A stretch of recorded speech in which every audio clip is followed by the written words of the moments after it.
একদিকে স্টার জলসায় একসাথে দুটি নতুন গল্প আসছে, অন্যদিকে জি বাংলার পাইপলাইনে বেশ কিছু আপকামিং ধারাবাহিকের কথা জানা গেছে, যার মধ্যে আছে আদ্রিত রায়ের নতুন ধারাবাহিক।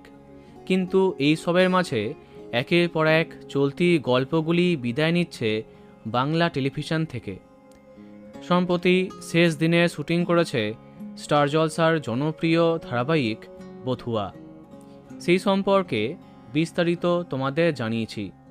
এবার হঠাৎই শেষ দিনে শ্যুট করল সান বাংলার বেশ জনপ্রিয় ধারাবাহিক দ্বিতীয় বসন্ত।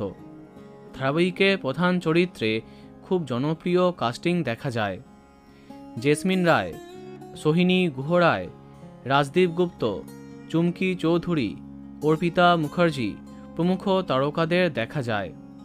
আরম্ভ হবার পর থেকে এর গল্প টানটান ছিল, কিন্তু বাকি ধারাবাহিকের তুলনায় অতটা টিআরপি দিতে পারেনি।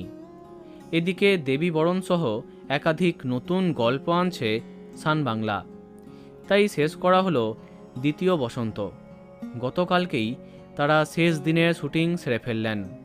সবাই একসাথে অনেক ছবি তুললেন, কেক কেটে শেষ মুহূর্তটা একটু সেলিব্রেট করা হলো। শেষ দিনের বেশ কিছু মুহূর্তের ছবি শেয়ার করে সবাইকে ধন্যবাদ দিলেন প্রধান শিল্পীরা। তোমরা সেই সমস্ত ছবি দেখতেই পাচ্ছ। বিদায় নিল দ্বিতীয় বসন্ত। তো বন্ধুরা, কে কে দেখতে এই ধারাবাহিকটি কমেন্টে জানাতে পারো। আর এই রকমই আরও অনেক ভিডিও পেতে সাবস্ক্রাইব কারেন্ট পজ। ধন্যবাদ।